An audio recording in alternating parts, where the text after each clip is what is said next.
Las Vegas Massacre, 2017.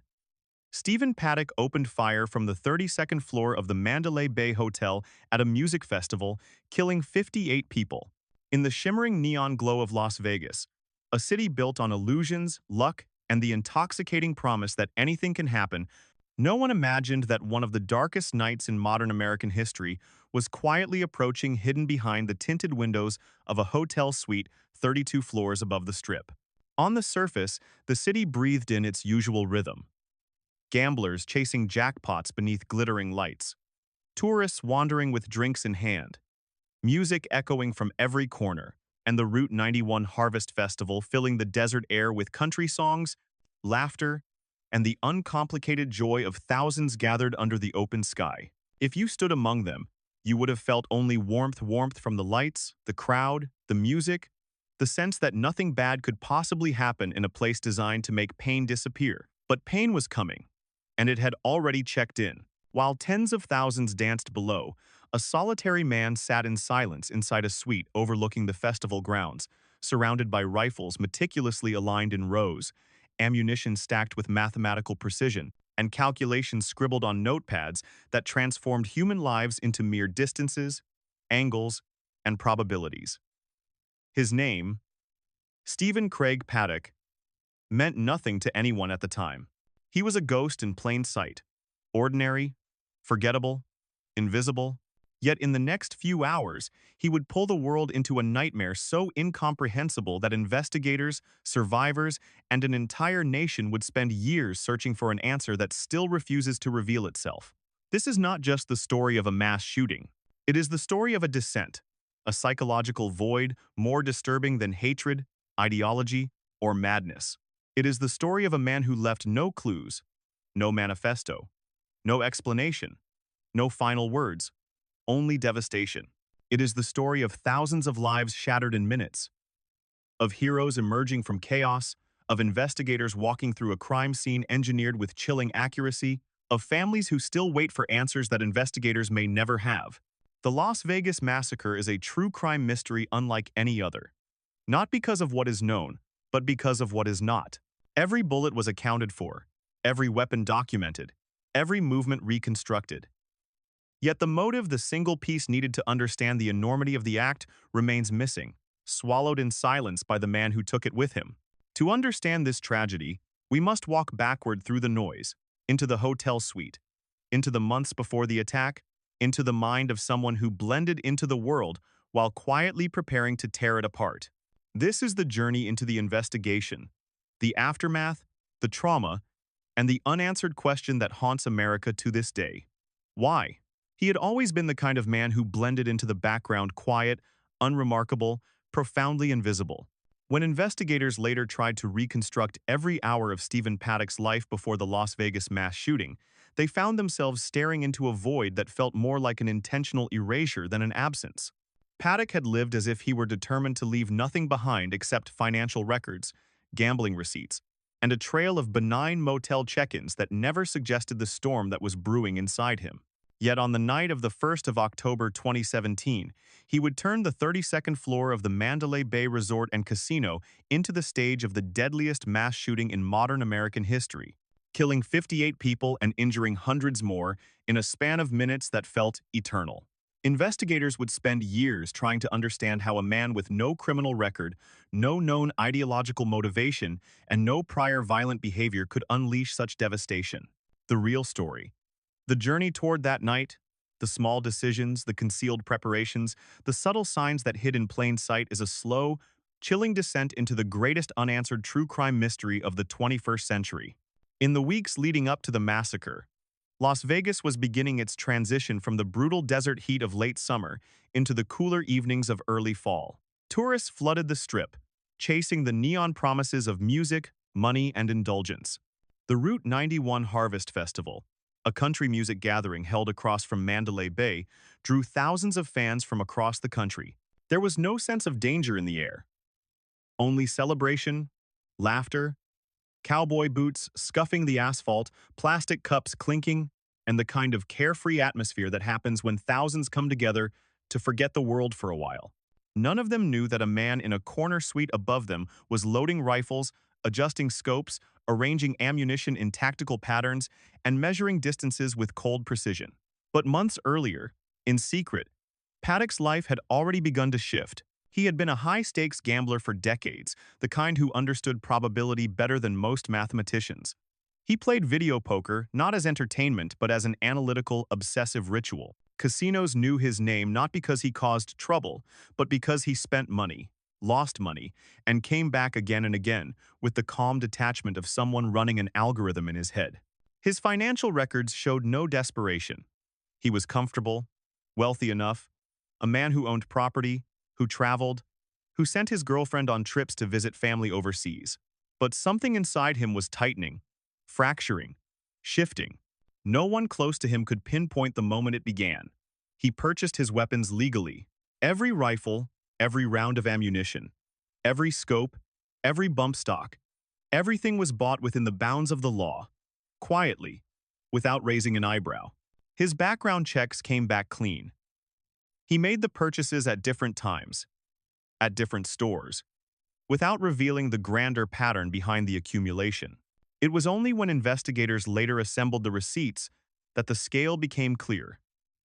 Dozens of firearms, thousands of rounds, specialized equipment to convert semi-automatic rifles into weapons capable of firing at terrifying speeds. Yet even then, the purchases were spaced far enough apart, hidden within the normalcy of American gun culture, that no single event triggered alarm. He had practiced. This, above all, unsettled the investigators. Evidence suggested he had tested firing angles and distances at shooting ranges in Nevada. He researched the vulnerabilities of crowds and studied the layouts of various music festivals. In the weeks before the Las Vegas massacre, Paddock rented hotel rooms overlooking large gatherings in Chicago and Boston, rooms that gave him elevated vantage points similar to the one he would eventually use. These were dry runs, quiet rehearsals for a catastrophe he had fully envisioned but had not yet chosen to unleash. When investigators traced these reservations, they confronted the disturbing possibility that Las Vegas wasn't an impulse. It was the chosen finale after several options had been considered. His girlfriend, meanwhile, had been sent to the Philippines with a large sum of money.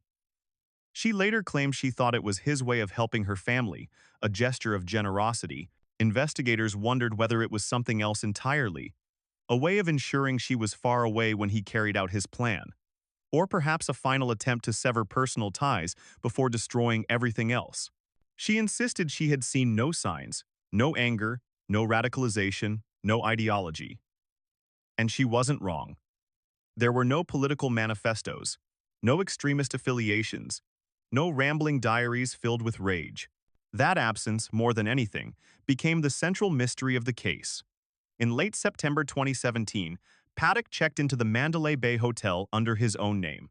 He requested a suite overlooking the Las Vegas Village concert grounds where the Route 91 Harvest Festival would soon be held. The concierge saw nothing unusual. High rollers requested specific rooms all the time, especially those with good views of the Strip. His demeanor was calm, polite, patient. He had been staying in hotels his entire adult life. He knew how to blend in. The staff remembered him as quiet, tidy, unremarkable. No one who interacted with him sensed that they were speaking with a man who had already chosen the date and location of his attack.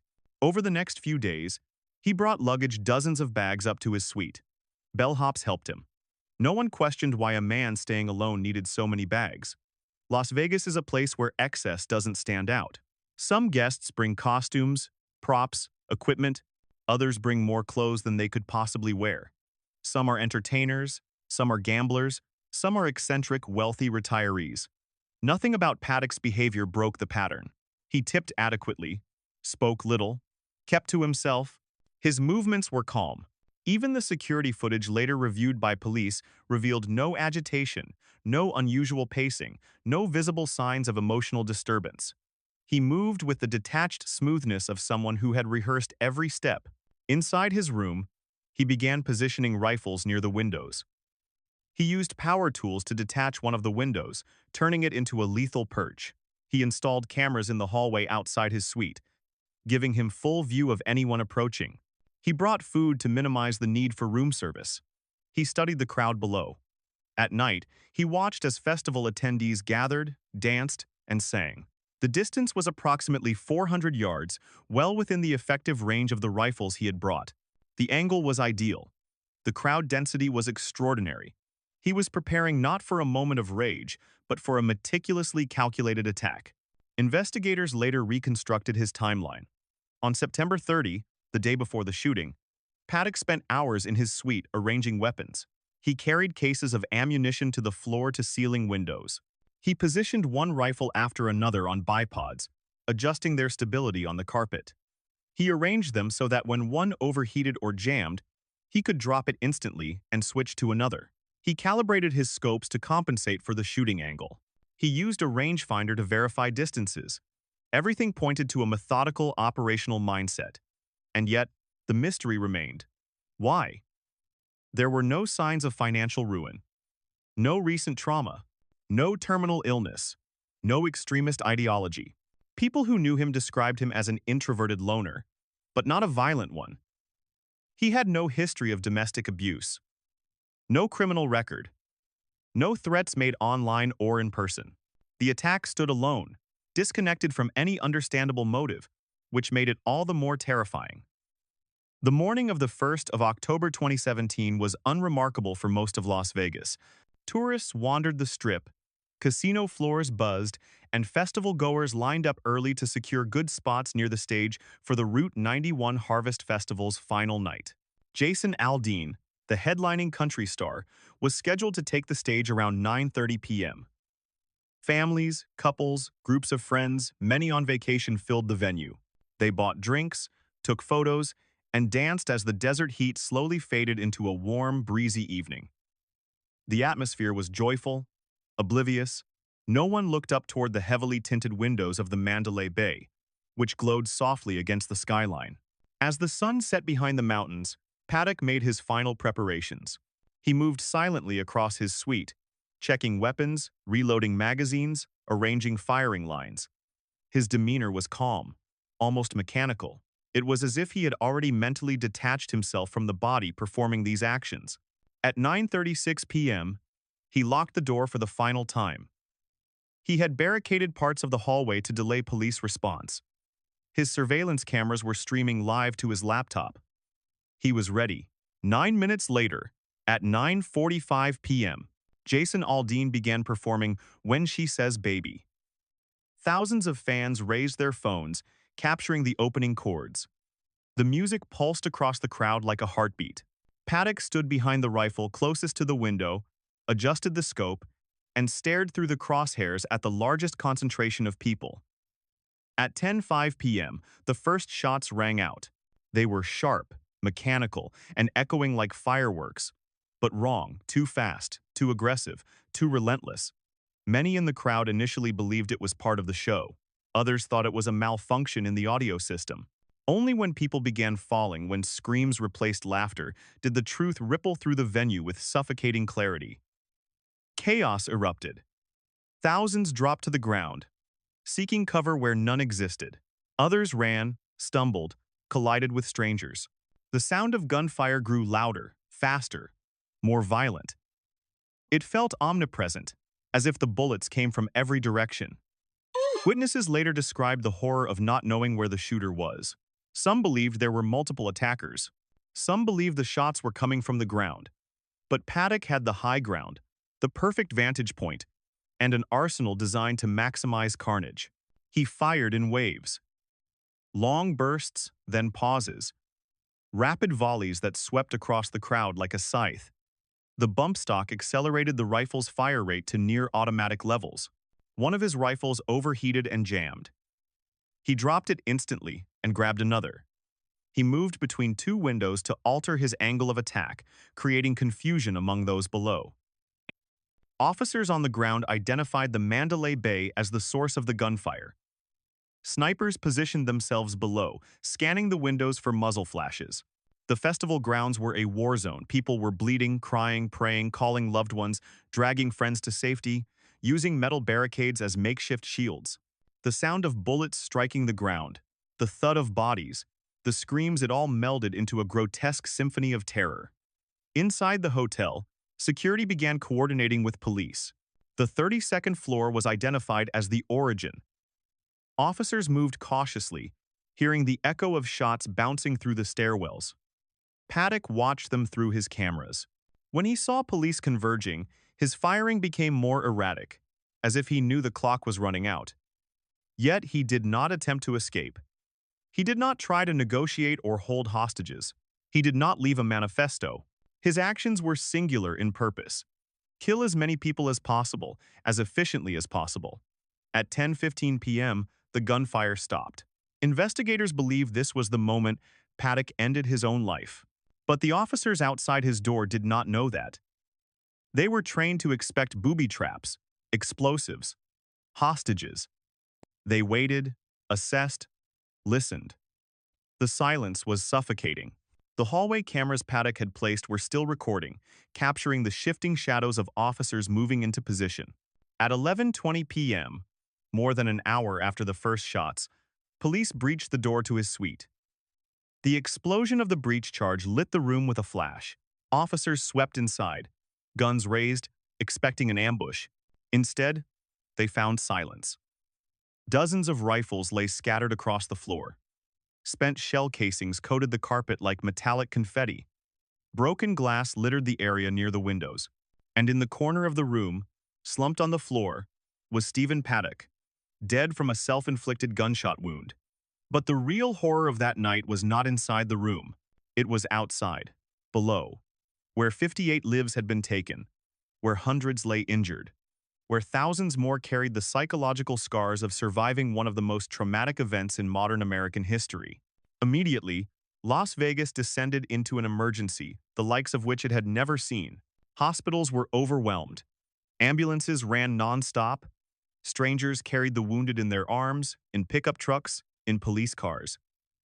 Blood donation centers were flooded with volunteers. Doctors worked for hours without rest. Nurses cried between patients. The city's first responders became heroes in real time. But as the city scrambled to save lives, investigators were confronted with the chilling aftermath inside Paddock's room. They photographed every weapon, every spent casing, every window angle. They examined his cameras, his laptop, his notes. They found calculations scribbled on a yellow notepad, angles, distances, bullet trajectories, confirming that this massacre had been engineered with mathematical precision. But they did not find the one thing they desperately needed: a motive. He left no message, no explanation, no declaration, no manifesto, nothing but silence. And so the investigation began. The moment officers stepped into the suite, they were struck first not by chaos but by order. The rifles were arranged in purposeful positions around the room, their bipods anchored into the carpet, their optics calibrated for the precise long-distance shots he had fired. Ammunition boxes, neatly stacked, lined the walls. Power tools lay near the windows where he had removed the glass panels, reinforcing the idea that this room had not been simply occupied, it had been engineered. The smell of gunpowder was still thick in the air, layered with the metallic scent of spent casings. The silence felt unnatural, as if the violence of the previous minutes still hung in the molecules of the room, lingering, unwilling to dissipate. The officers approached Paddock's body cautiously. His blood had begun to pool, but his face showed no signs of rage or fear or satisfaction. He looked disturbingly calm, as if even in death he refused to reveal anything. Near him lay the handgun he had used to kill himself, a final act performed with the same detached precision as everything else. It was the one moment in the entire event where the investigators felt any hint of emotional act, but even that was questionable. Some wondered if he had always intended to die. Others believed he had hoped to continue firing longer, but the breach of the door forced his hand. No theory satisfied everyone. The unknowns far outweighed the facts. FBI agents arrived quickly, and the room transformed into a forensic hive. Every inch of the suite was photographed, documented, dusted, and measured. They cataloged every weapon: 23 rifles, most of them modified for rapid fire, thousands of rounds of ammunition, scopes, bipods, loaded magazines, and a stockpile of tools. The image of this arsenal spread across the carpet was soon shown to the world, But the emotional weight of standing inside that room, inside the mind of a man who had chosen this path, was something the public could never fully absorb. Investigators later admitted that even hardened agents felt unnerved. One detail stood out among the machinery of violence: the handwritten calculations on the yellow legal pad. They were cold, clinical, nearly obsessive.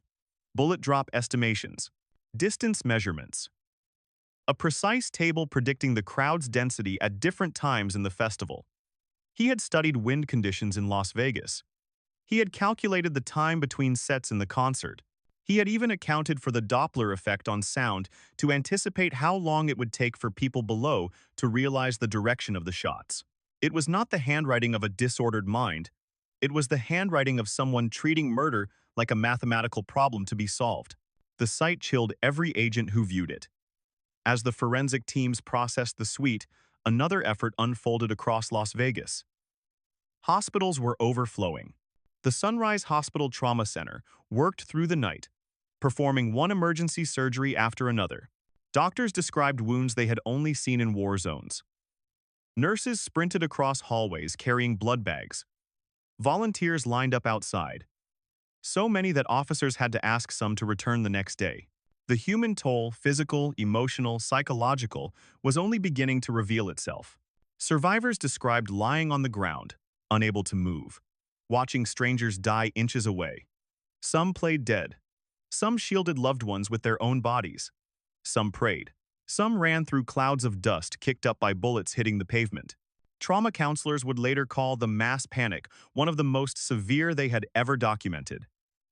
While the hospitals fought to save the wounded, law enforcement agencies across Nevada and the United States mobilized. The shooter's identity was confirmed less than 2 hours after officers entered the room. Stephen Craig Paddock, 64 years old, retired accountant, professional gambler, no criminal record, no prior arrests, no history of violence, no affiliations with extremist groups, no manifesto, no evident political grievances, no social media presence, no clear enemies. He was, on paper, the least likely suspect imaginable. This lack of a motive became the engine that drove the investigation through the night. Agents stormed Paddock's home in Mesquite, Nevada, expecting to find something, anything, that could make sense of what he had done. But the house was as meticulously organized as the suite. Dozens more firearms were discovered, all legal. Boxes of ammunition, ledger sheets tracking his gambling habits, computers, but none containing extremist content or communications, files, but none explaining his intentions. In the garage sat tools, luggage, and neatly arranged equipment. The refrigerator was stocked. The dishwasher was half full. The home felt frozen in time, as if he had simply stepped out and never returned. Agents hoped the computers would contain a digital trail, emails, searches, manifestos, but the data yielded almost nothing. No radicalization, no hatred, no delusions, no threats. He had been a ghost living in the digital era, leaving virtually no online footprint. His search history was mundane. Gambling strategies, financial documents, real estate listings, nothing that foreshadowed the scale of violence he would unleash. One small detail, however, caught the attention of analysts.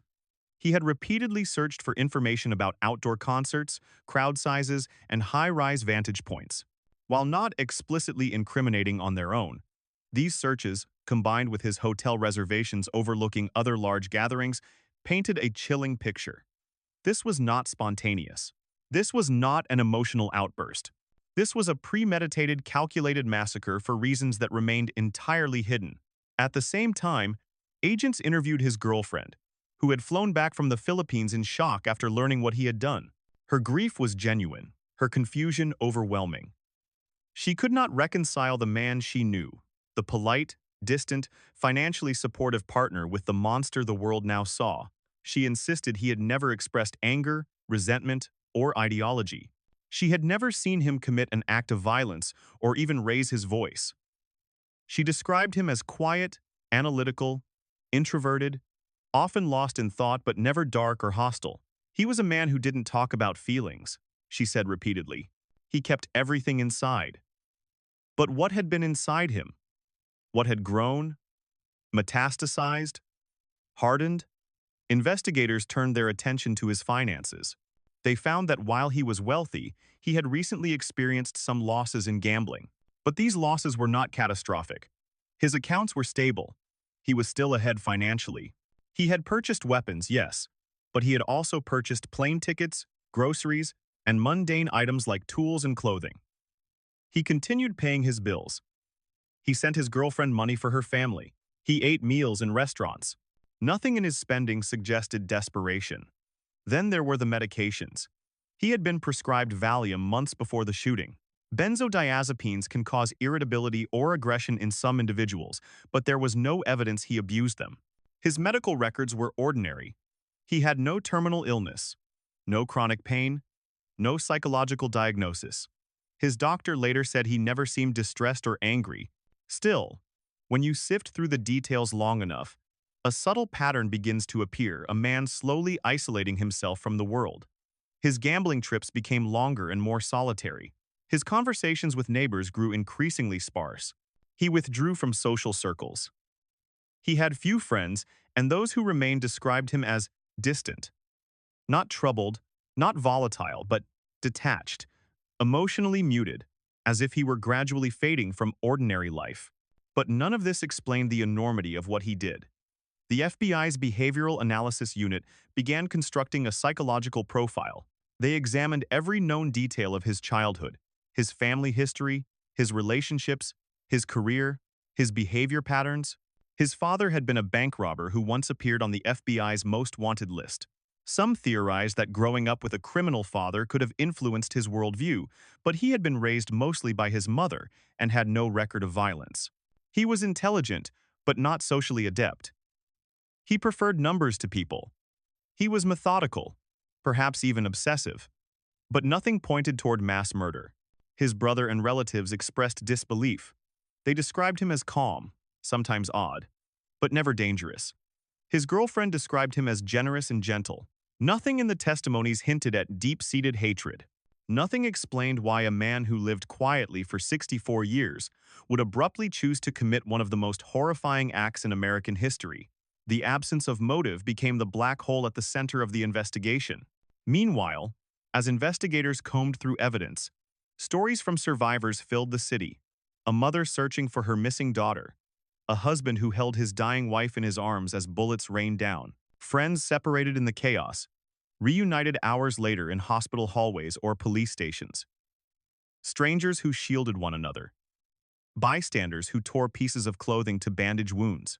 The human suffering left a crater in the community so deep that even seasoned officers found themselves emotionally shaken. Las Vegas, a city built on spectacle, found itself facing a tragedy it could not escape or disguise. Folks on the Strip paused, spoke in hushed tones, laid flowers along the concert grounds fence. Casino lights still flashed, but something beneath the neon had dimmed.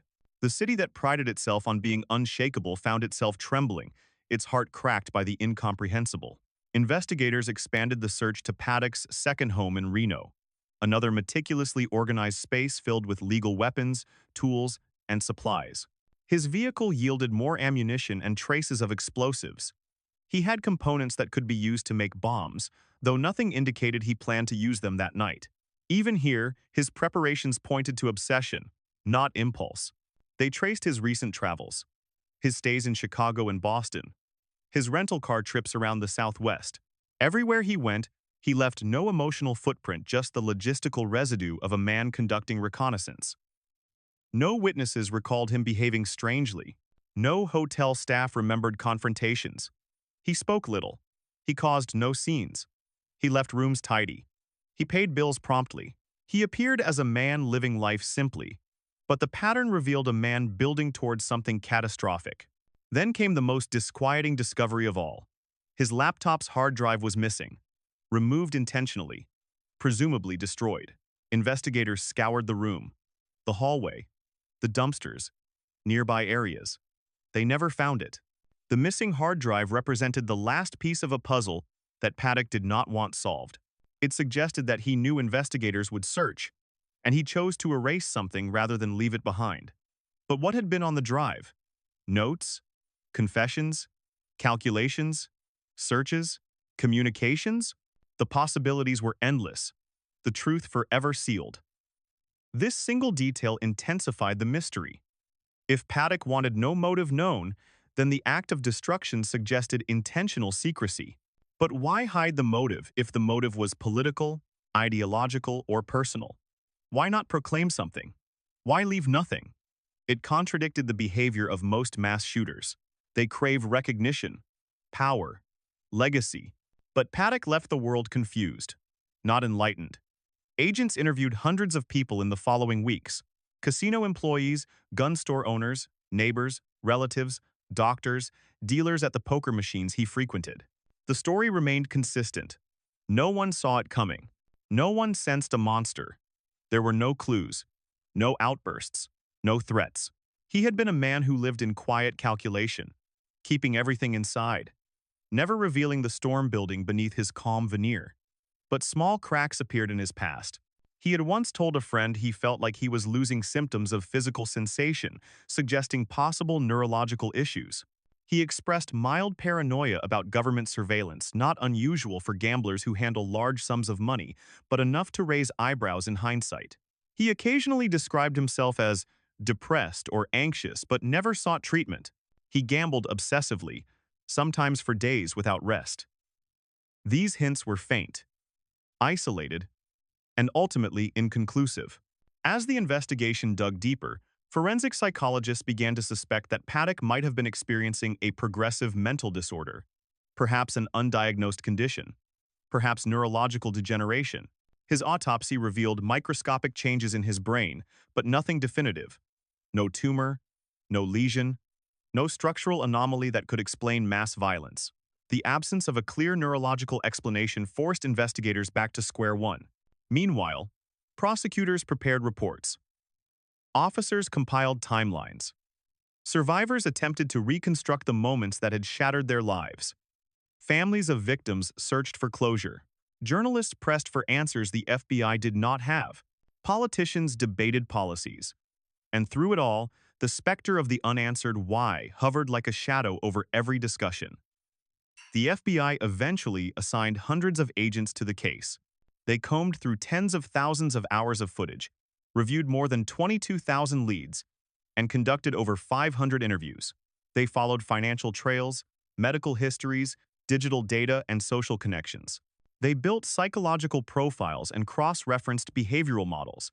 They examined every weapon for signs of modification. They recreated the shooting from ballistic models. They tested the rifles Paddock used, analyzing heat thresholds and jamming rates. They even measured the carpet fibers beneath the bipods to determine firing positions. Every detail told the same story: enormous preparation, extreme calculation, total silence. And the silence became unbearable. Investigators returned repeatedly to his girlfriend's testimony, searching for contradictions, inconsistencies, subtle hints. But she was consistent. He was quiet, distant, emotionally reserved, and absorbed in numbers. He sometimes seemed detached, as if living partly outside the world.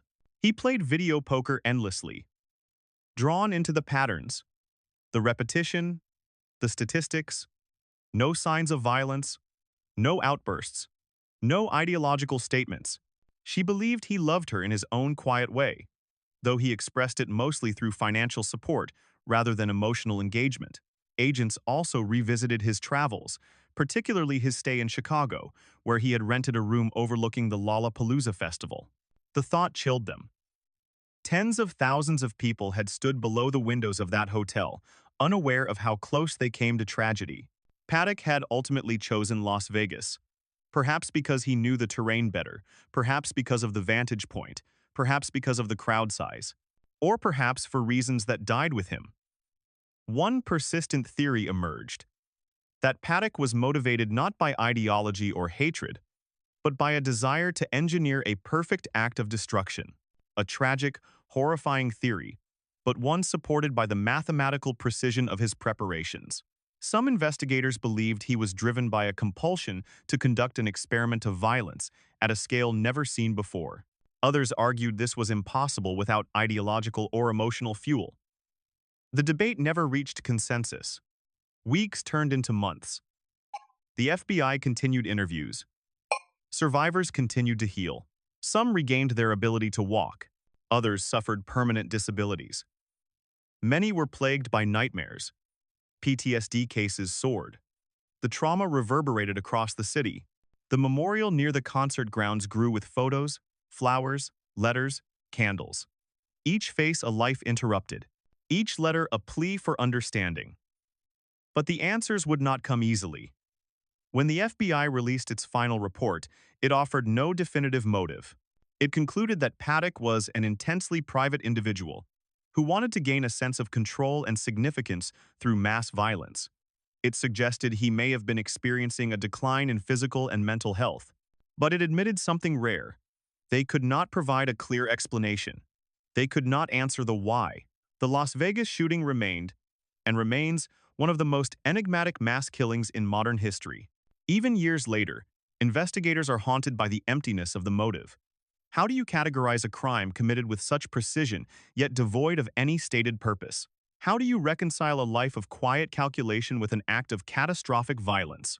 How do you interpret a man who spent decades blending into the background and then shattered thousands of lives in minutes? The answers, if they existed, died in that suite. In the end, the Las Vegas massacre became not only a tragedy but a mystery, a dark void of intention that experts still struggle to comprehend. And for the families, the survivors, the first responders, and the investigators, the absence of motive added a cruel layer to their suffering. They were left not only grieving but questioning, searching for meaning in senseless destruction. Yet the story of the Las Vegas shooting does not end in that room, or even in the investigation that followed. The threads of trauma, resilience, and unresolved questions continue to ripple through the years that followed, shaping lives, policies, and the collective psyche of a nation. And the final chapter of this tragedy, the longest, most complex, and most emotionally devastating, would come not in the night of the shooting, nor in the days after, but in the slow, painful, and deeply human process of healing, rebuilding, and understanding. In the weeks that followed, Las Vegas existed in two parallel realities. On the surface, the lights of the Strip still shimmered. Performers took the stage, slot machines sang their hypnotic melodies, and tourists flocked in as if nothing had happened. But beneath that veneer, beneath the neon and music and alcohol, lay a wound too deep to be ignored. People who passed the Mandalay Bay felt their stomachs twist, knowing that just above those windows, a man had orchestrated devastation with deliberate precision. Residents who drove past the festival grounds lowered their voices instinctively, as if raising them might disturb the echoes of screams still lingering in the desert air. Survivors walked with invisible shadows behind them. Some refused to return to the city. Others remained trapped in cycles of memory, replaying the sounds of gunfire in their minds, flinching at loud noises, haunted by nightmares that left them breathless in bed. The trauma was not a single moment, it was a living pulse that continued to beat. The investigators, too, were caught in that emotional vortex. Some could not forget the sight of the suite, the rows of rifles, the scattered casings, the deliberate organization. Others remained unsettled by the fact that Paddock had shown no panic in his final moments. His suicide was not frantic, not chaotic. It was as methodical as the rest of his actions. That coldness haunted them. Officers assigned to reconstruct the shooting listened to audio over and over, isolating gunfire patterns, studying timing, examining how his methods evolved during the attack. With each analysis, the reality grew more disturbing. Paddock had improved his aim. He had adjusted angles. He had paused, not out of hesitation, but to switch weapons efficiently. The massacre had been a sequence of deliberate choices, executed with the precision of a man solving a grim equation. Those who responded to the scene at the concert grounds bore scars that would never fully heal. Veterans who had served in war zones described the chaos as more disorienting than combat. Firefighters and paramedics spoke of reaching victims whose injuries were impossible to treat. One paramedic recalled cradling a woman who asked him if she was going to die. Without an answer, he simply held her hand until her grip loosened. Another officer described searching for survivors among bodies that were indistinguishable from one another in the dark. The stories collected by investigators during the months after the shooting created a portrait of humanity at its most vulnerable: terror, courage, despair, survival intertwined in a tapestry of raw, unfiltered emotion. Families of the victims navigated their grief in different ways. Some held vigils. Some demanded policy change. Some fell into silence, unable to articulate the weight pressing on their chests. Children learned that their parents were never coming home. Partners learned what it meant to grieve someone who left for a night of music and never returned. Parents learned how to bury their sons and daughters.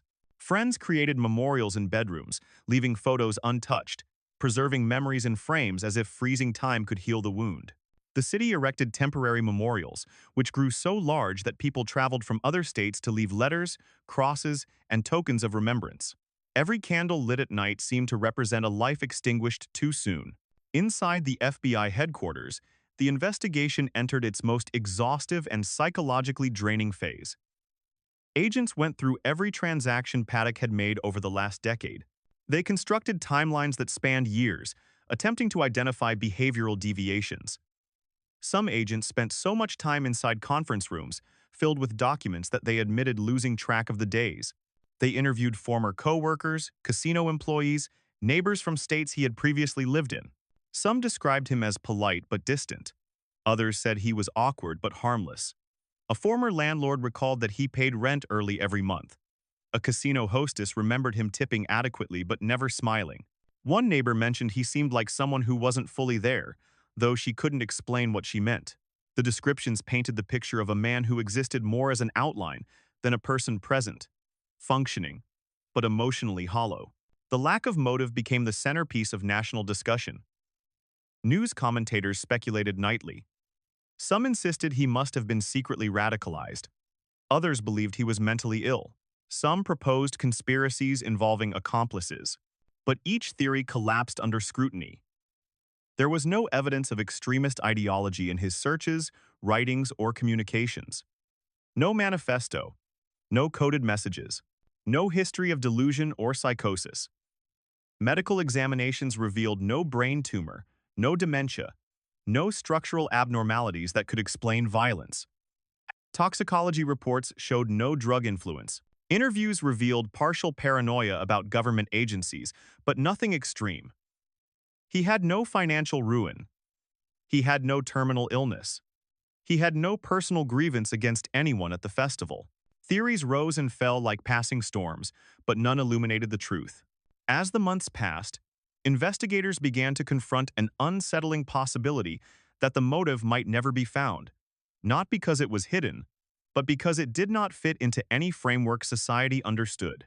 Perhaps his intention lived entirely within his private mind, unspoken, unrecorded, unrevealed, a cognitive shadow that left no trace. In the absence of explanation, the human instinct is to search for patterns, to assemble fragments into meaning. But Paddock had left only fragments with no shape, like pieces of a puzzle from different boxes, unsolvable by design. Yet the investigation continued. Agents reviewed surveillance tapes from casinos he visited in the months before the attack. They watched him move from machine to machine, expressionless, calm, engaged in the repetitive rhythm of video poker. They analyzed his gambling transactions, noting he had lost more money recently than usual, though not catastrophically. Some behavioral analysts theorized that he may have been compensating emotionally for something: internal pain, dissatisfaction, decline, but the theory remained speculative. Emotional states leave no paper trails. They dug into his communication with his girlfriend. The messages were mundane grocery reminders, travel plans, brief conversations without emotional depth. Nothing in the tone suggested hatred or violence. But what stood out was the lack of affection. He communicated like a man handling business, not like someone sharing life with a partner.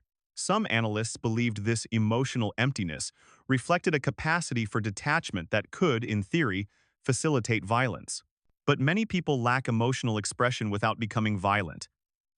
The correlation felt incomplete. The FBI's behavioral specialists conducted a deep dive assessment into his personality. They concluded he likely possessed traits associated with introversion, emotional restraint, and obsessive tendencies. He exhibited a need for control, which appeared in his finances, his gambling strategies, his meticulous record-keeping, and his preparations for the attack. Some believed he might have suffered from undiagnosed anxiety or depression masked by routine.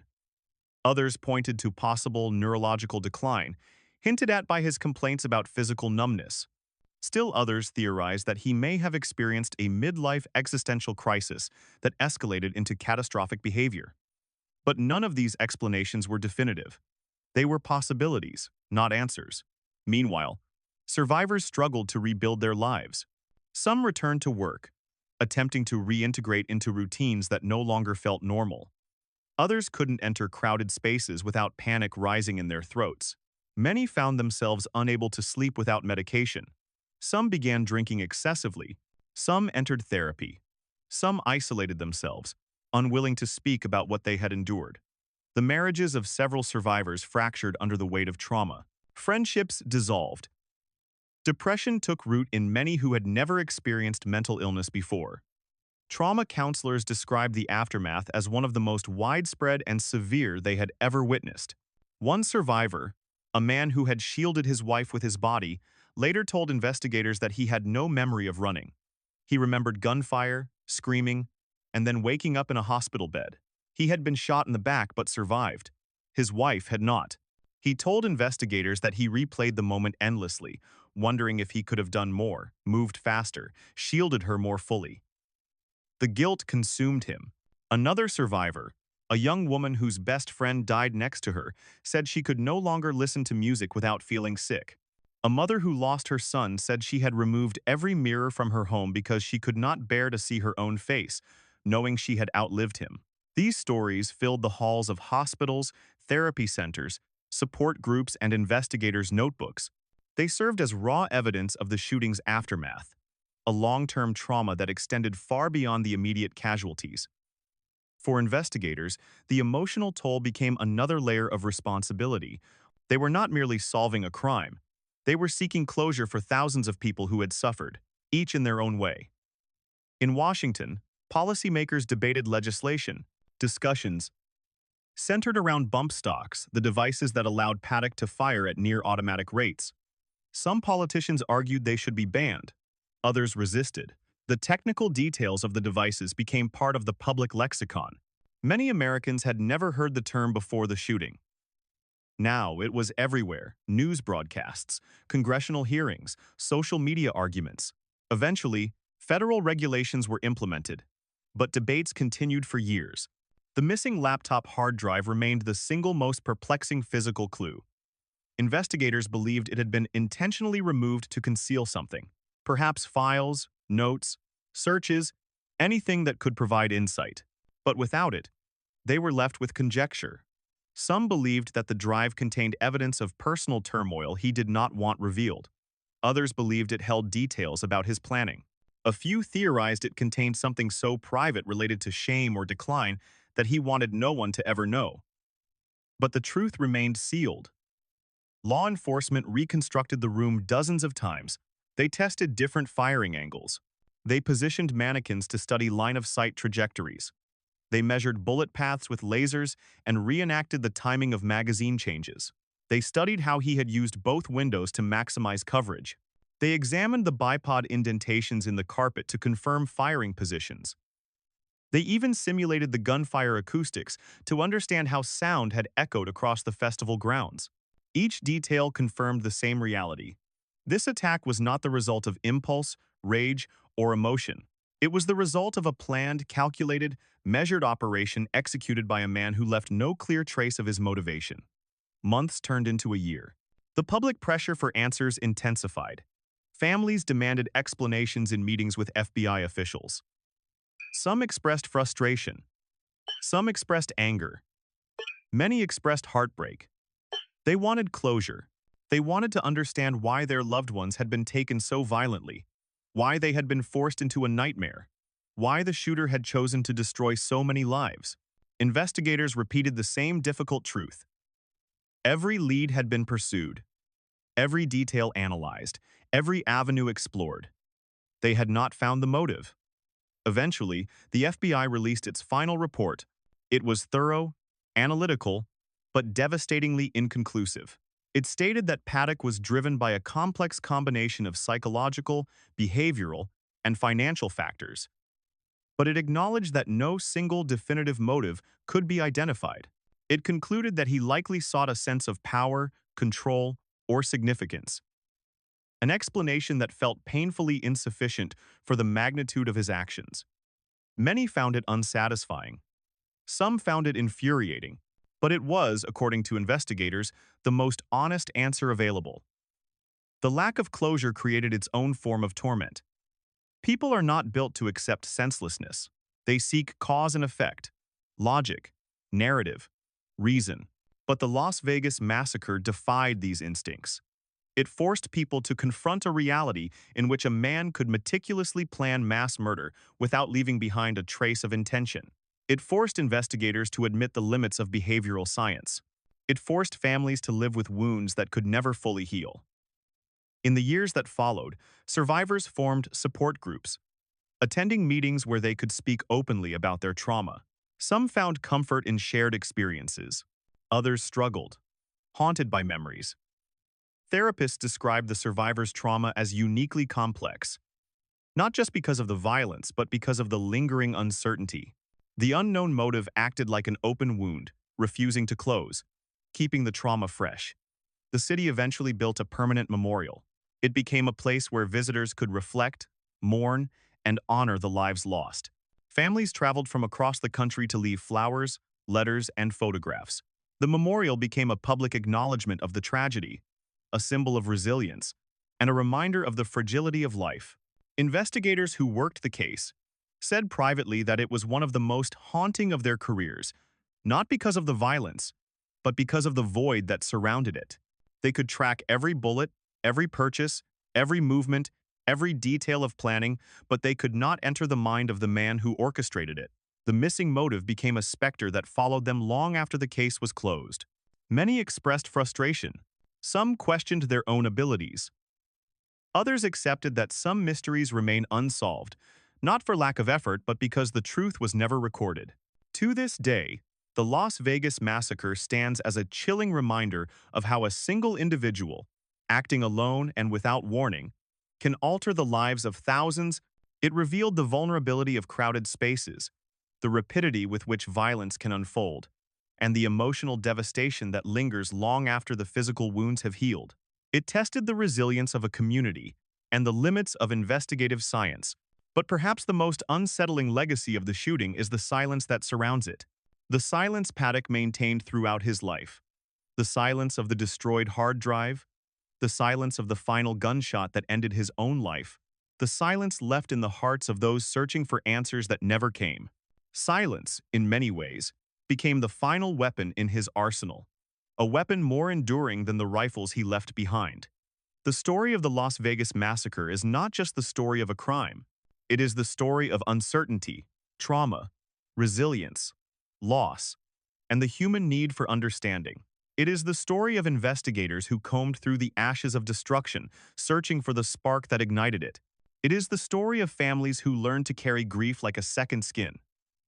It is the story of survivors who refuse to let terror define the rest of their lives.